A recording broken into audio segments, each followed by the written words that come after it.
From the News Talk STL studios in St. Louis, it's the Right Mind Show with Todd Schowalter. On tonight's episode, Naresh Vissa exposes digital liberals. Political trivia savant Rich Rubino on the VP debate. And the Right Mind studio band, Mitch Murphy and the Murphy Tones. Now, putting the fun in your dysfunctional world, here's your host, Todd Schowalter. Boy, I tell you, Joey, I just can't, I am the best husband in the entire world, as you know. But guess what? I was helping my wife, who I'm not supposed to bring up on the show, but I'm going to bring her up multiple times today because I had to calm her down from a serious panic attack. That's right. Is she in the room? Ask me why. Ask me why. If she was breathing heavy, you must have been doing something sexy, like modeling your swimming trunks. Well, that's usually she's breathing heavy when she wants to run away from me. So it has nothing to do about that. But apparently yesterday, now Bank of America, like it went down or something, like the websites, the apps, and all of that.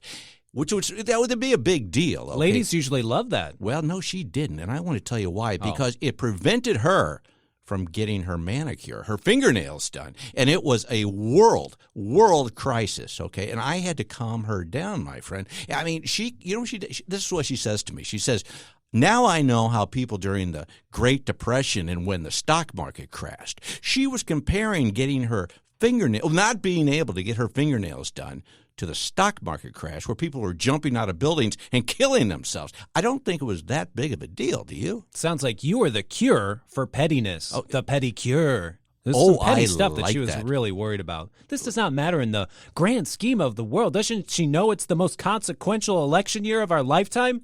No, she didn't. She needed to get her fingernails done, and that was the big deal. And so I had to calm her down. I even offered to do it. I said, "Look, I've got some paint out in the garage. I'll do it for you." No. I can't do that. A little lacquer, a little thinner, and then she got offended. Like, no, not that kind of thinner. Not you thinner. I mean, you're paint thinner. Exactly. Yeah. Oh, what a mess that was. But anyway, so now she's still in the straitjacket somewhere. They had to take her away, and I hope she's doing well. But you know what else? I still, gosh dang darn it, I do not think the Republicans want to win this whole thing because everywhere I go, I see the cams and the wall signs. Oh, is it walls or walls? Whatever he calls them. The yard signs and the walls. The wall signs are in the yard. The wall sign in the yard, exactly. They are everywhere. I see, but I don't see any Republican signs. And I have called. I had a neighbor stop by, Debbie. Hello, Debbie, if you're listening. And she said, "You have all these signs. Where do you get those?" And you know what I said? Well, I had to make half of them. I had to make my own signs. What is the first rule of throwing a grand old party? You got to send out invitations. Right. You got to make signs. Yeah. The GOP is forgetting the number one rule of having a party.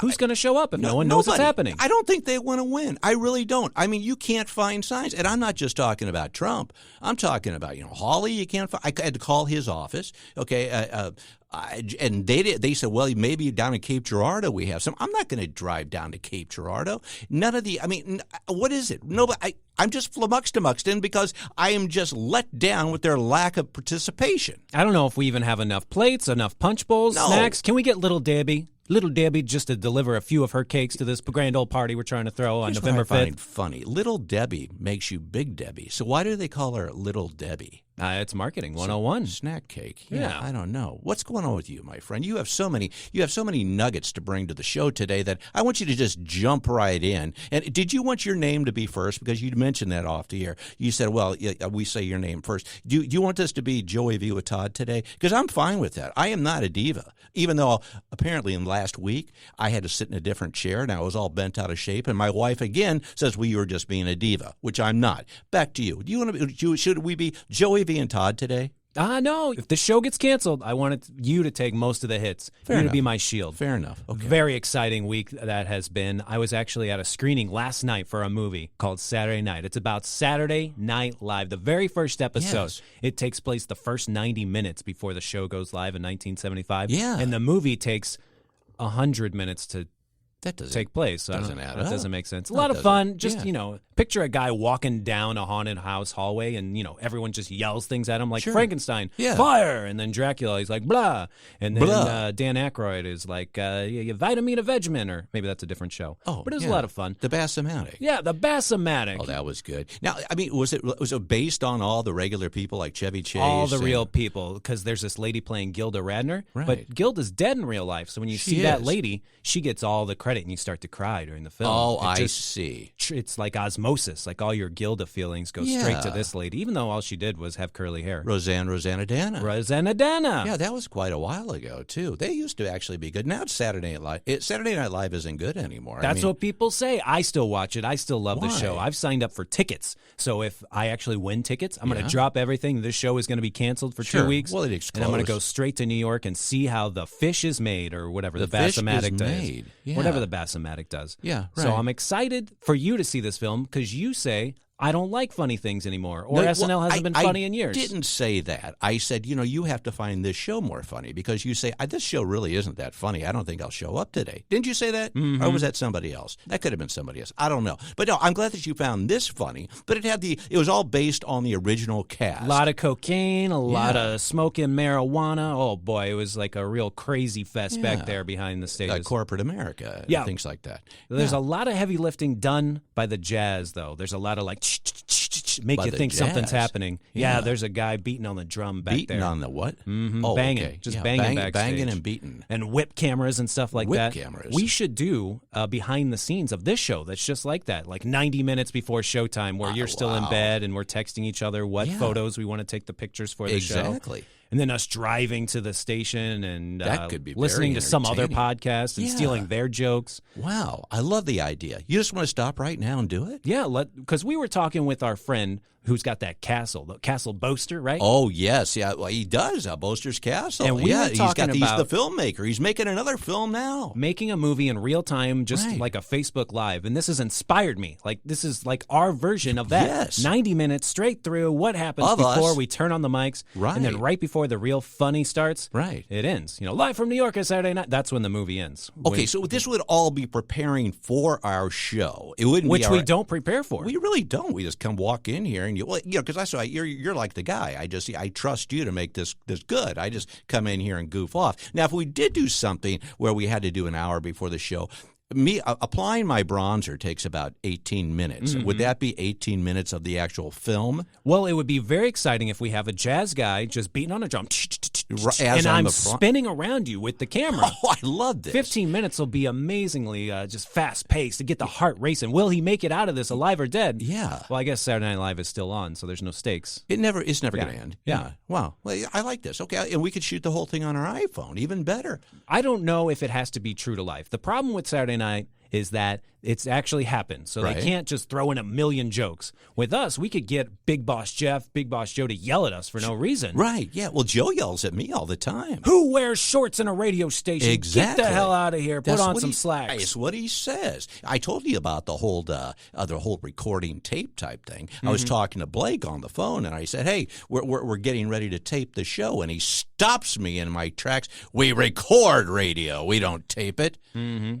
And you know what Blake said? Why are they yelling at you, Why, Father? sir? Why are they Please yelling bring at home you? a Christmas ham. Please. It was very quiet. It was traumatic. I was full of muxta. What do you think of this whole, what we like 30 days away from the big election, and now they got that Weasley little Jack Smith, like that. You ever see that? He's like the lawyer that's he's not really allowed to prosecute anything, but now he's trying to dig up all this dirt on Donald Trump, which he does every week. So measure how long it takes me to say this sentence. all right? Okay. Trump doesn't deserve immunity, right? That took how many seconds? It was actually not. It was like 8 seconds. And Jack Smith has 180 pages that proves this. Right. That he just submitted to Judge Chetkin. Check it, and he's like a fake judge. Why too, does it isn't take 180 pages for something where I just said it in 8 seconds? Well, that's because he's a lawyer. Okay, now let me tell you something. I come from a family of lawyers. I'm kind of the black sheep. The more time you spend on something, the more money you make. Okay, Therefore, with hitherto. with hither. All the jargon you got to throw in there. Oh, it is quite silly. But they'll take something that literally, like you just said, takes 8 seconds, drag it out. Well, this could be like 80 billable hours. No, not really. You can just answer yes or no. And it's like, and they drag it out. So does that answer your question? That does make sense. It's definitely more money for Jack on the back end. Jack in the back on the end, back. I don't know. I don't like him. I mean, he's like, and it's not just, I'm not one of these, superficial people. Like maybe Donnie, he has a good heart way down low. I don't think he even has a heart, but he just looks like a rat or something like that. I just don't like. I mean, now he's trying to dig this whole thing up because obviously, Trump is doing better than Cam's. Which, by the way, I mentioned that Oprah interview last week. I mean, she did the same interview, the same almost. It's like she says the same script. Okay, I mean, she has the same thing about growing up in a middle-class family and where people really like their lawns and things. That's how she answers every single question. She taught Tim Walz how to do it. During the vice presidential debate, he was asked, you said you're in Tiananmen Square, but that ain't true, right? And he said, I grew up a middle-class boy in the old-timey Midwest, and I served in the military, and sometimes I just get ahead of my words. Well, then why? What does that have to do with where you grew up? It doesn't have anything to do with it. And that's, you know what? Let's take that full circle. Maybe Donald Trump, when he had to deal with that snivelly little Jack Smith guy, he should just answer with that. And they want to talk about the whole immunity thing. He could say, well, I grew up a middle-class boy, and where people like their lawns. Come on, Jack. Why don't you experience joy? This is the party of joy. Yeah. Where did that come from? Guys like Barry Obama. I mean, he was like hope, right? So now we have joy, which is like a dishwashing liquid, correct? Mm-hmm. And she is not. I don't see Kamala. I don't see her as being clean. Okay, she seems a little dirty and grimy, if you know what I mean. Cleaning products used to be weird, right? Like spick and span. Like who thought that first word was okay? And what does that second word even mean? Ajax? Like I can't even say that backwards. Yeah. I don't think if Tim and Kamala took the name Spick and Span, I don't know if that would really go over too well. Exactly. Who's Spick? Who is Spick and who is Span? I don't know. See, I think we're going down times. a slippery slope. We are, I tell you right now. How's it, in the debate? But the debate party, you guys had a really good time because you sent me a video because, of course, it was past my bedtime. A riot broke out. It was so exciting. Really? Tell me more. Well, of course, I was there with the Big Show. No offense, weekdays, 4 to 6. Tim and Chris. Yeah, I was there. Oh, the ones that won't have me back on the show. Oh, they hate you with a passion. I know. Well, they can handle you 5 minutes at a time. Yeah. Well, we did that before to brag about your new signs. Right, so we brought some of your signs to the VP debate, and people were fighting over them. We had to actually come up with a secondary contest. Really? The first contest, we were giving away hats and shirts from other sponsors of the show. Yeah. And we said, if you have the NewsTalkSTL app on your phone, just show it to our big boss, Jeff. He'll give you a free shirt, give you a free hat. Right. So many people were running up to him, shoving their phone right up into his nose. Really? That we had to come up with hey, chill out, everyone. All right, for this sign that says the sign freedom. That I had to make because the Republicans don't have one. So go ahead. The Todd Schowalter original hand-drawn sign with a computer tablet. We had those up at the front stage, and people were dying to get one. So we said, all right, new trivia question. Tell us who's on every Monday with Tim and Chris. And it was Senator Jim Talent. Sure. And one of the representatives for that area, David Castile. He represents all of Jefferson County. He stood up right in front of Tim and Chris, and he said, Jim Talent. And we had to give him the sign, even though it seemed very unfair. He's the rep for the whole Jefferson County. Why does he deserve the sign? That makes good sense. Why doesn't he have a Trump sign already? And why doesn't he have like a sign for himself or anyone else? That goes to show you when the very candidates are the very people that are actually in office don't have their signs, and they rely on me, Todd, for one of my cartoon signs. That shows you they need more signs. We got to get David Castile on the show, see what he's doing with the sign. If he's got pictures with the kids or something, what he's doing with it. Maybe he's laying it down on the bottom of his parakeet cage and catching poops. We don't know. Catching poops? Yeah, you know, newspaper comics are usually used on the bottom of parakeet cages. Well, you are a cartoonist, so obviously that would catch poops too. I didn't realize my cartoons were on the bottom of a bird cage. I've seen them in other bathrooms and things like that, but not on a bird cage. Speaking of that, my friend, we are having a contest. We're having a contest. And, that comes with prizes. And we actually have, because each week, I mentioned this last week because we do this weekly. Anybody, if you go to the rightmindshow.com, all right, and just sign up, you have that obnoxious thing that flies in your face, and you sign up and you become a subscriber for our podcast replays, we pick a random winner that's going to win one of these signs. And guess what? We have a winner again. It's Lisa Ross of Springfield, Missouri. Mm-hmm. And she wanted her last name omitted, right? Because she didn't want to be affiliated with the show. She said, whatever you do, please do not say my last name because I'm estranged from my husband. No, she didn't say that. Her dead husband, Bob Ross, also an artist, but not as good as you. Well, no, I don't know. I used to have Bob Ross hair back in the day. I had a perm just like Bob Ross. It was all the rage back in the 80s. Did you ever have a perm? Did you ever have a perm, I should say? My grandma and my mom and her sisters, which I also call my aunts, they would do their perms at the same time, and the house would reek. I don't know what's used in there. I guess chemicals, almost like a vinegar, almost smelled like a little douche or something.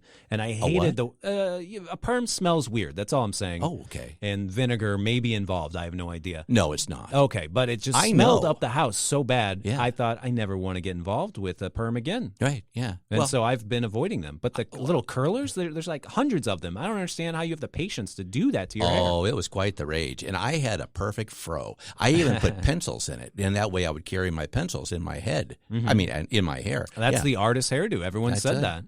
Whew, we have a big show today. We have a really, really big show. We're celebrating Jimmy Carter's 100th birthday today. It's going to be all Jimmy Carter theme. What? Point me in the direction of heaven.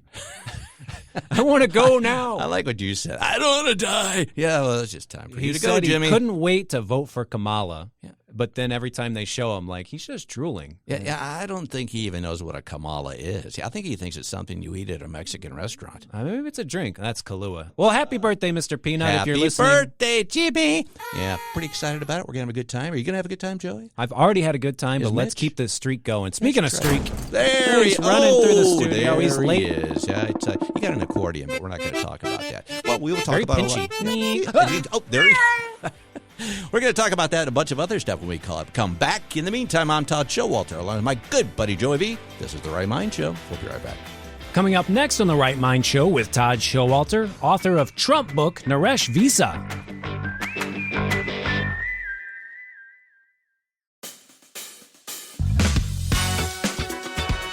Welcome back to The Right Mind Show with Todd Schowalter on StL. And now a man who's such a confident cartoonist, he eats the erasers off his pencils every morning as part of a complete breakfast, Todd Schowalter.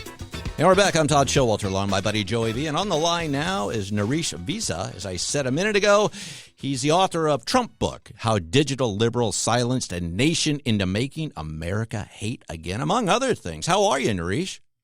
I'm doing great. Thanks for having me on. Well, thanks. I was going through your stuff, and you've written a lot of books. You're kind of like a man of the world, an expert on all kinds of topics. But why don't you jump into this book itself, because it has quite a title, and I'm sure I agree with a lot of the stuff you have out there, by the way. But tell us about the book.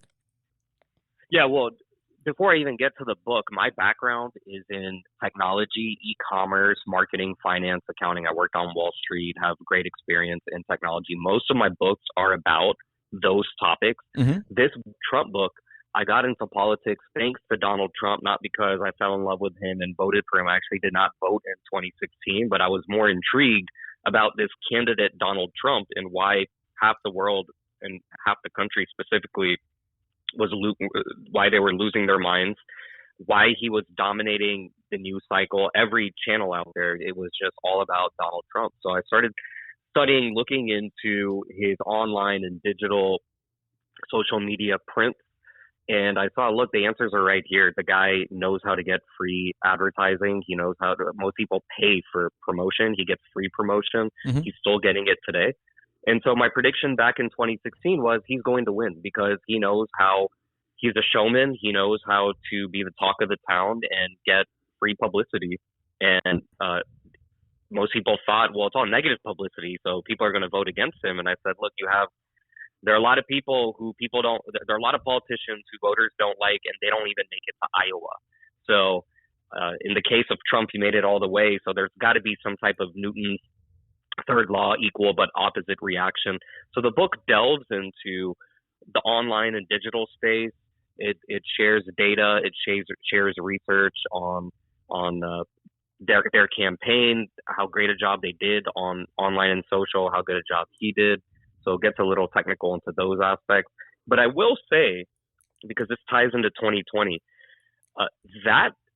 the entire thesis of 2016 did not hold up in 2020, because if you remember, Basement Joe was getting no publicity. He was stuck in his basement, not doing rallies, not doing any media, and he still won in 2020, which actually essentially undermined the thesis of my book. And so then you could actually make a case, well, was 2020 really free and fair? And my answer to that is, we'll find out in about 35 days. Right. Well, one of the things, and again, there's, and I'm not going to go down the conspiracy route because there's speculation to this day on, who actually won the election. That's a whole nother story. But, they shut him down. I mean, if you remember with Twitter, when Jack Dorsey was running the show, I mean, they basically, I think, as you said, I think the progressive liberals saw that this was really working. And I think, that was used. I mean, they took excuses to actually silence him. I mean, do you think that was based on the fact that he was really successful prior to that? They actually shut him down after January 6th. So it was around January 8th or 9th. And it wasn't just Twitter, Facebook, Instagram, Twitter, the big channels out there that matter. They shut him down. And that's why he created Truth Social. It was a major reason why he created Truth Social. And it trades as DJT stock ticker symbol. He went public with the company because he said, look, if you're going to shut me down, I'm going to do my own thing. Sure. And 20 years ago, 30 years ago, you would have been completely screwed as a candidate because there was no social media. So all people had was the New York Times or their local newspaper and their local news channels. So if you were a Republican that far long ago, or if you were just somebody who the establishment did not like, forget about being a Republican, you were royally screwed because you didn't have these alternative media to share your message, to share your voices and opinions. There was no Amazon. You couldn't just write a book and put it on Amazon. You couldn't start your own podcast and have your own podcast. Now today, even if someone like Trump or anybody, RFK was even more censored than Trump, if you want to talk about censorship, and he was a Democrat. So right, Democrats right. get censored too. But today, because of these alternative media, because of Gab and Parler and the big ones, X, Facebook, Instagram, and you can start your own thing. You can start your own podcast through iTunes and Spotify. You have avenues so that your voice can be heard and you can become big. There are TikTok stars, for example, who they're only on TikTok. They're not on any of these other social media. They're only on TikTok and they are making millions of dollars every year. So This was not the case 30 years ago. And so I think this is a good thing, and censorship is going to be very difficult to do moving forward. Extremely, extremely difficult because of this democratization of free speech. I mean, I'm a Trump supporter, okay, but I'll be the first to admit that personality-wise, he's not, the cuddly guy, that he's not Ronald Reagan or something like that. I mean, but the thing is, policies. I mean, the guy, he proved himself with his arms tied behind his back. Everybody was like trying to bring him down during his whole first term, and he still was successful in, booming the economy. He brought prices down. Imagine what he could do if everybody was on his side. And that's what, if you put that aside and you just say, look, the guy can win. And it's nothing personal against Kamala Harris. I don't particularly, well, I guess it is. I don't particularly like her, but I just don't think that she's not presidential. And I don't think she's already, brought us along with Joe, took us down into the swamp that we're in right now. I mean, we need somebody like Donald Trump. But going back to what you just said with, the ratings and stuff, they need a good guy and a bad guy, the media, that is. And they've chosen that Donald Trump's going to be the bad guy. Well, they chose that 9 years ago. And right. I live in Florida. Ron DeSantis was the bad guy for a long time, which is funny because Ron DeSantis, if people who have known him, like if there are interviews with his college roommates and stuff, he was just a nerdy guy who liked to read books, and all of a sudden he became Hitler. It was so wild how this studious, nerdy guy who likes to read books and play baseball becomes Hitler because he's a good governor and started standing up for himself once the media came after him. So that's the media for you, and people believe it. People will believe what they want to believe. Sure. But talking again about the federal government, Elon Musk, he already drained the swamp at Twitter. So he bought Twitter, changed it to X, laid off 80% of the staff. They had 2 days of glitches and shutdowns, and it's been completely fine ever since then. Oh, I know. 2 days. And so you can't go to an ex-user today saying, what's changed since Elon Musk took over? Like, has there been anything negative, any glitches? And they'll say, no, it's the same old thing. They changed the name, the logo, and the colors, but it's the same old platform from 2 years ago, 3 years ago. Yeah. So Elon Musk has already done it with his companies, and he's going to do it again with the federal government. You need to get business people in there, M&A guys, investment banking type guys in there who will trim the fat and actually operate an efficient government, because we have to reduce our deficit and we have to pay down that debt. No, I totally agree. Well, we're down to the last few seconds here, but I want you to get in a plug for yourself. How can it's been fascinating talking with you. I can't wait to do it again. But how can people check out? You said you have a podcast, and I mentioned earlier you have books out. How can people get in touch with you or listen to your show? Just go to Amazon, type in my name, Naresh Vissa. You'll see Trumpbook on there. You'll see all my other books there. Just feel free to purchase any of those books, and thank you so much for having me on. Hey, thank you. I mean, I've really enjoyed it, and again, I urge everybody to check you out. We look forward to the next time. Thanks so much for joining us. Well, what do you think of that, Joey? That was quite a that guy knows a lot of stuff, don't you think? I feel a little misled. I thought you were bringing a zoologist on the show. Wasn't his book called Trumpbacks, The Secrets of the Trumpback Whales or something? It had nothing to do with that, did it? I mean, I thought I did too. And I thought maybe I wanted to see, is it really a mammal or is it a fish? And why is it named after Trump? I mean, I didn't get it. I mean, I even had, like, look at this. I had my old World Book Encyclopedia that I lost it. I mean, I was going to flip through this and talk with him about the Trumpback whale, but he didn't talk about that at all. I was in Butler, Pennsylvania, and they tried to krill me. Krill you? That's really not. It's too soon to make jokes like that. I apologize. Krill you? Krill. The Trumpback whale. He loves a lot of krill. I got where you're going. I apologize, listeners. Please don't cancel me. Well, Speaking of, buy a shirt from the Right Mind Show store. Cancel this. Todd Schowalter. Cancel this? Well, I have my Toxically Masculine shirt on today. I love it. That's going to be in our photo later, where we were outside of salesperson Ethan's car. He doesn't know. We did not key up your car, Ethan, but we took a sick picture in front of it with your Toxically Masculine shirt. I licked it. It's a very sweet ride. It is a sweet ride. I tell you what, it's like the coolest car I think I've ever seen. So if you ever see a really cool car going down the road, it's probably Ethan's. And it's, just to be clear, StudioTodd.com. That's probably the quickest way to get to the store. StudioTodd.com. Click on store. Buy one of these friggin' shirts because Joey gets a cut. You can still go to liberaljoke.com. That takes you to it. But Studio Todd would be the best, because then you can look at the cartoons and all the poetry that I wrote to you, my friend. Mm-hmm. I love a dirty limerick that's just based on our life and our podcast. Well, when we come back, we're going to have Rich Rubino with us. In the meantime, I'm Todd Schowalter, along with my good buddy Joey V. This is The Right Mind Show. We'll be right back. Coming up next on The Right Mind Show with Todd Schowalter, Rich Rubino tells us why the election is going to be decided by only 100,000 voters.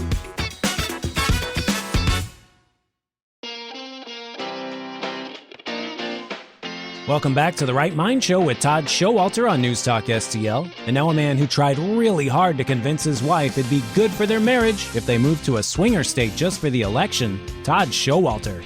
And we're back. I'm Todd Schowalter, along with my buddy Joey V. Mitch in the background. And now, once again, everyone, including my dad's favorite guest, Rich Rubino. How's everything going, my friend? Let's get right into that vice presidential debate. What did you think of that?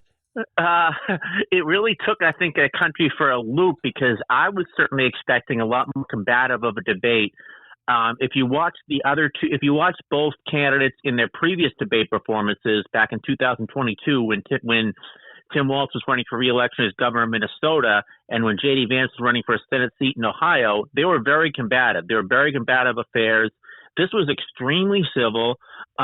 If you listen to it, they were actually nodding their head in many respects. But it's almost like a vice presidential candidate strategy, and this is the case in both of these candidates, seems to be a play to each other, but then try to excoriate the candidates, the nominee of the other party. I think that's really what the strategy was, because at the end of the day, very few people are actually voting for vice president. Vice presidents, it's Nelson Rockefeller used to call them standby equipment. And he said, we go to earthquakes, we go to funerals. Very few people are actually voting for somebody from basically an unpowerful office. They're voting more for the person that's running for president of the United States. These candidates knew that.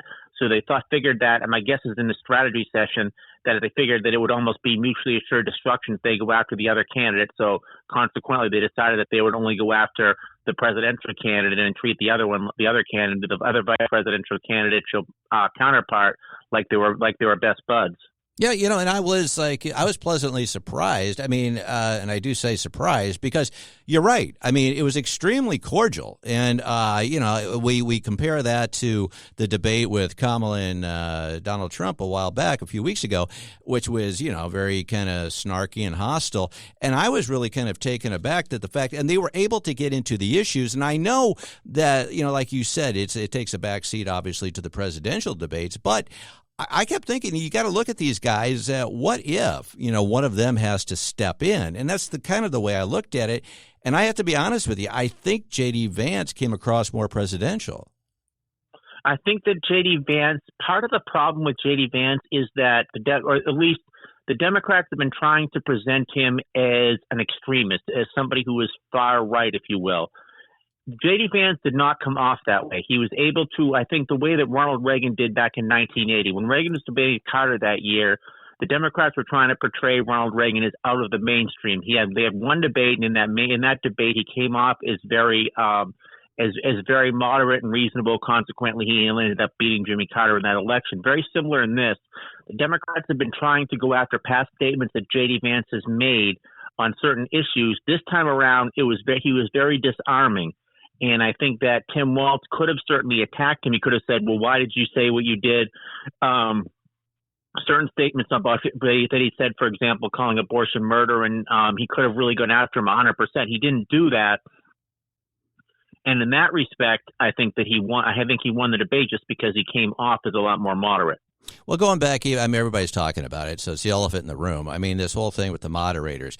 I mean, do you think that had much of an impact? I think when things happen, when things like that do happen, I think they have a negative effect. I think they actually help the person that they're, trying to shut down, if that was actually the case.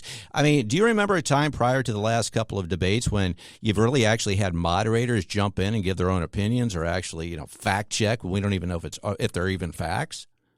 The closest would have been back in 2012 when Candy Crowley tried to fact check Mitt Romney and Barack Obama Mitt Romney in one statement. But usually that's considered taboo, although it certainly had happened toward the beginning of the debate, and J.D. Vance kind of called them out on that. I think both candidates had two really good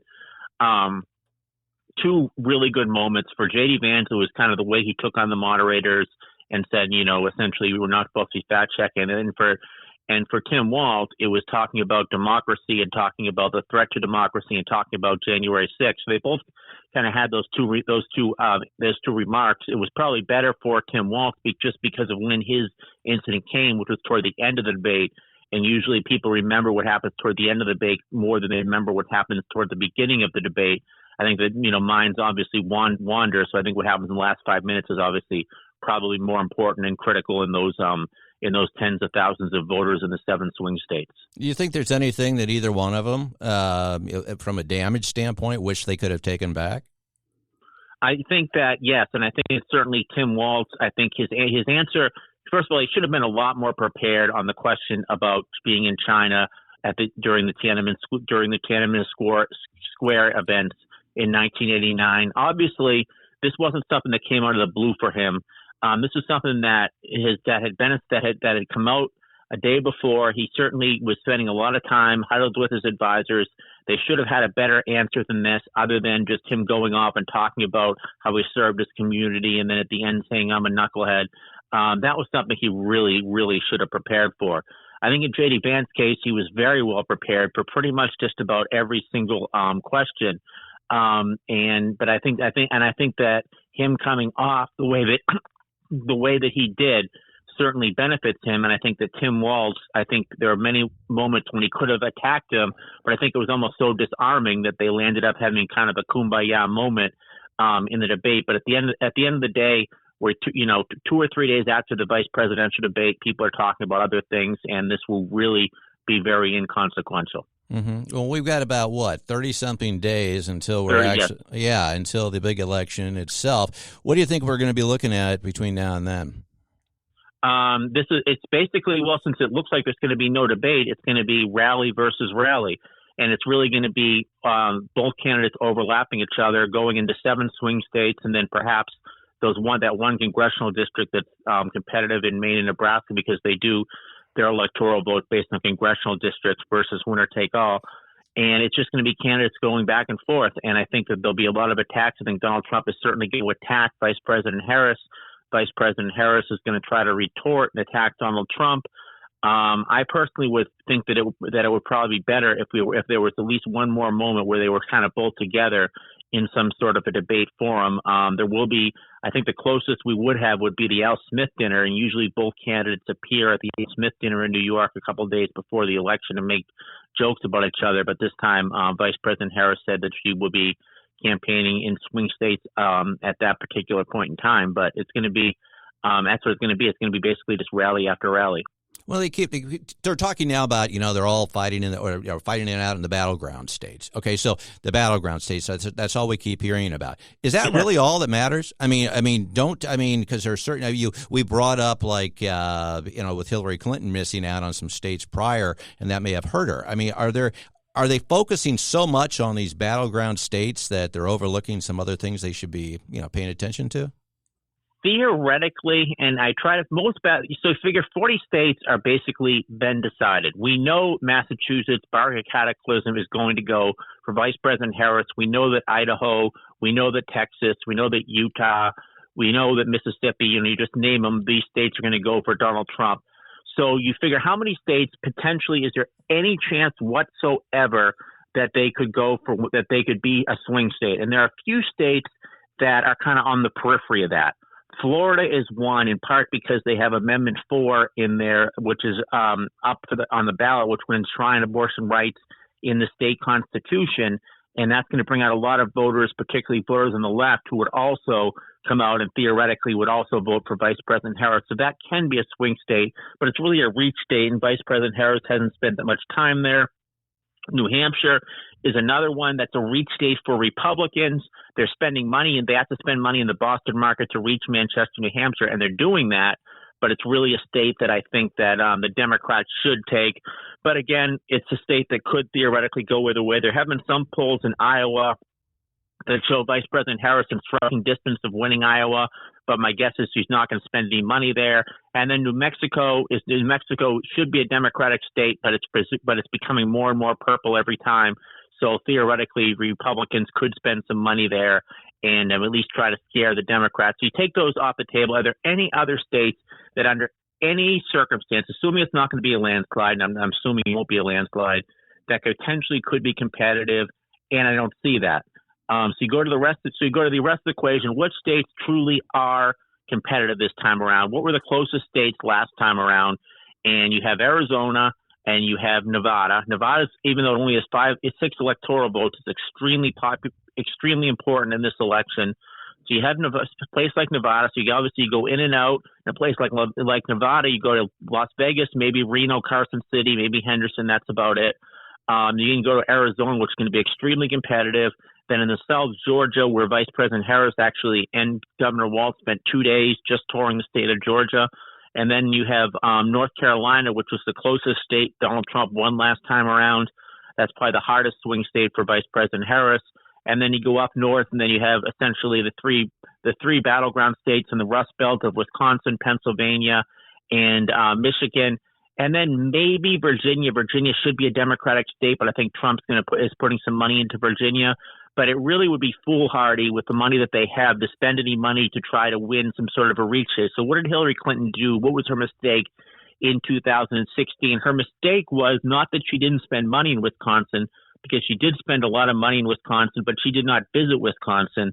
And she spent the part of her campaign, for example, toward the end of the campaign, she took her airplane and they went over to Arizona. And Arizona was a state that the Democrats, I think, thought was in their reach. But it's certainly a state that the Democrats don't need to win. If they had won Wisconsin, it would have been a lot different scenario. And then you look at the states. So you look at states like Wisconsin and Michigan, and the Democrats have one problem there. And the problem they have is it's going to be an extremely close election. And I think that a lot of Democrats blame the 2016 loss to Donald Trump on Jill Stein, the Green Party candidate. She took just enough votes that potentially, if you assume that those people would have otherwise voted for Hillary Clinton, and my guess is a lot of them would have probably not voted at all or even voted for Donald Trump. They're just disillusioned with the two-party system. They think they would have won Wisconsin, and they have a problem again because this time around Jill Stein is running again for president, and she's doing very well in Michigan and Wisconsin, specifically in the Arab American community, where there's a lot of dissatisfaction against Joe Biden's policy on the Israel-Gaza war. So that's what I would definitely look at. But if you're going to spend time in a place like New York or Texas for either candidate, I think it would really be a fool's errand. You think we're going to know actually on election night, or you think it's going to drag on? Oh no, I think this is going to be like 2000. It's going to be 36 days of hell again. No. And we're going to have those hanging chads and those butterfly ballots again. Right, tradition. I can totally see that. I mean, I cannot consider. You try to think: is there any possibility that either candidate could win by a comfortable enough margin that there would be no questions on election night? And I guess it's possible, but even if in the popular vote it was one candidate won by 5 or 6 points, in the Electoral College, there's really at least 40 states have really been, I think, decided, and I cannot see any scenario where one of those states where a state like, West Virginia would all of a sudden go Democrat, and a state like New York would all of a sudden go Republican. I just don't see that. So I think it's going to be very close. And the question is, will the person who loses the election, will they concede right away? Will there be a recount? And obviously the recount is not a national recount. It's going to be a recount in each respective state. And then it comes down to, is there this possibility? Because Maine and Nebraska do their electoral votes differently. They do it. You win. Whoever wins the state gets 2 electoral votes. The rest are in congressional districts. Now, in the case of Nebraska, 2 congressional districts are unreservedly Republican. So they're pretty much, they're going to go. But there's 1 congressional district around Omaha, and if it's 269 to 268, whichever party wins that congressional district in Omaha could put over the hump. Same thing in Maine. In Maine, you have two electoral votes are going to most likely go for the Democrat. Then there's the second congressional district. 1 congressional district in Maine is very competitive. That's the one that goes all the way from northern Maine down to Lewiston. Then you could have a scenario where perhaps that 1 congressional district would really matter. And in Maine, they have what's called ranked choice voting, which means that when you go to vote in Maine, you can vote your first choice, your second choice, your third choice, your fourth choice. So if your first choice doesn't get 15% of the vote, your second choice lands up becoming your vote. And so it's going to take a couple of days in Maine for the vote counters to try to go through that, to try to see what people's actual vote is. So imagine this scenario: if one party has 269 electoral votes, and then it all comes down to Maine, it means that 1 congressional district. Yeah, I mean, it's just so wild, because I remember, growing up, back in the day. I mean, it used to be you knew who was going to win. Yeah, you wake up absolutely. the next morning and okay, there's your new president. I mean, now, it just drags on and on and on. And I really, I think this one's going to be dragging on for quite some time. Well, I guess what I want to do now is get to the most important part of our conversation, and that's the fact that you have become quite the media star, and you're what do they call it? Your IMDb numbers must be down to whatever. You're just like you're skyrocketing with fame right now. So what is it like to be this political celebrity? Yes, that's what we got to get to now. That's the important thing. Yeah, it's that's really fascinating. All I want. Yeah. I mean, you signing autographs, or how's that go? I have really bad handwriting, so I hope I'm not signing autographs. Okay. I don't think anyone could be able to read them. Well, I was going to see if we could maybe for my dad, maybe for Christmas, give him an autograph picture or something like that, and I would pay you handsomely for it. So I don't know. I can give him an autograph book. Well, you know what? I tell you what, he would be giddy. He would be over the moon, and that's really all I wanted to talk about. So if you could do that, you would make my Christmas and his a very joyous one. I'll give you a free book and I'll sign it and I'll make a make a personalization to you. Oh, that would be wonderful. He'd really appreciate that, and boy, it would get me off the hook because then he could say, "Do I have to listen to your show until can I wait just until Rich comes on?" And then and I always got to tell him the time mark when you come on so we can skip ahead. So that would make his day. You're the best, buddy. You got it, absolutely. All right. Well, it's always great to have you on. I say you're always a wealth of information. And if I don't talk to you until after the election, boy, I mean, strap in. It's going to be a bumpy ride, isn't it? Oh, my gosh. Absolutely. This is going to be one of the most fascinating elections in American history because if you ask anybody who they think are going to win, anybody who's at least somewhat objectionable, I have no friggin' idea. I was going to say, do you want to say, put a bet in on it? Not even bet. You just want to say, do you have any? If you had to say, do you even want to go down that road? Do you have an inkling? It's so close. Yeah. And we know how 40 states are going to go. So it really could go either way. What it really comes down to is two things. One of them is turning out as many low propensity voters. By those, I mean voters that will vote for your side, but aren't necessarily enthusiastic and don't come out every election, to bring out as many of those people as possible. And then it's to go after literally less than 100,000 swing voters in 7 or 8 critical battleground states. Yeah. Okay. So it's very few voters that are actually. If you know a voter, if you know somebody that lives in somewhere in Wisconsin that's actually an unenrolled voter, my guess is that each candidate will send about 17 things at flyers. Oh, well, that would be great. Well, hey, we can all use more junk mail, can't we? Yeah. All right, my friend. Well, I appreciate it. We'll talk to you soon. And I said, if it's not until after the election, I hope you have a good ride between now and then. And I look forward to the next time. Me as well. All right, buddy. We'll see you. Bye-bye. Well, there he Bye-bye. goes.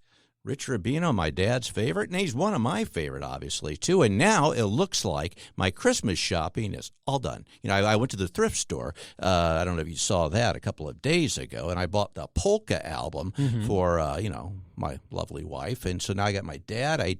You're the only one I have left. Oh, wonderful.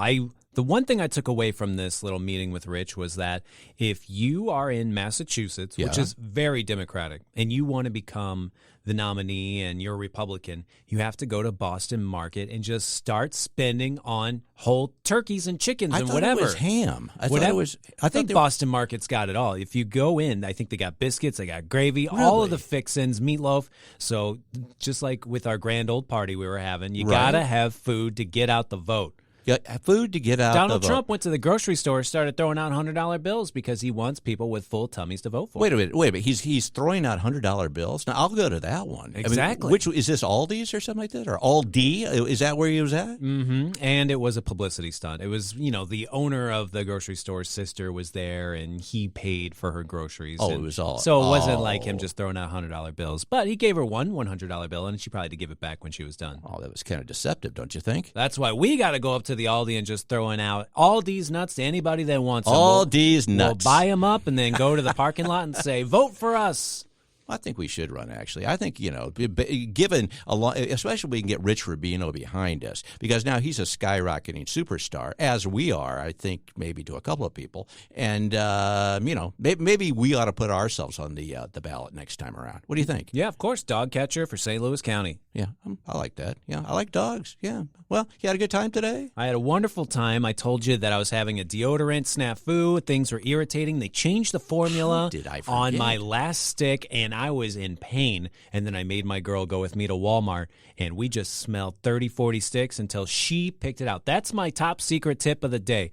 Go with the person that's going to smell you the most and pick out deodorant together as lovers. I ended up with a Dove. Sensitive skin with vitamin E, had kind of a gray-looking packaging, and I can't get enough of my own sniffs. Yeah, and like I said before when we were talking off the air, once you make that leap, big leap, that big leap in your relationship where you're shopping for deodorant together, you're pretty much, that's, that's matrimony right there. I don't know if this is a catch-22, but I was doing armpit farts And they were smelling terrible. Get out of and here. And now, fresh as a daisy, I smell clean, I smell like soap, and these armpit farts I can share with anyone. So that I don't have to be embarrassed anymore. Because I notice you're doing that, but it smells like powdery fresh in here now. Is that you? That was me the entire time. Oh, I thought it was maybe my. Just happy to share. Oh, yeah. I always appreciate when you do. Well, I've had a good time. Mitch has had a good time. He's smiling at us with both of his eyes shut. He's got his eyes shut. I don't know what that's all about. Just lost one of his teeth, and he's sticking his tongue through it sideways. He's so happy. Looks like a little cherub baby. He's totally lost it. I don't know what the deal is. We can't get rid of him, though, because he signed a new contract. Anyway, that should do it for us. Like I always say, if you don't have a right mind, you don't have a mind at all. Along with my good buddy Joey V, this is Todd Schowalter. You've been listening to The Right Mind Show. Until next week, bye-bye. Thanks for tuning in to The Right Mind Show with Todd Schowalter. To find out about all things Todd, go to StudioTodd.com. We will see you next Saturday night at 5 p.m. right here on 101.9, 94.1 News Talk STL, and always streaming online at NewsTalkSTL.com.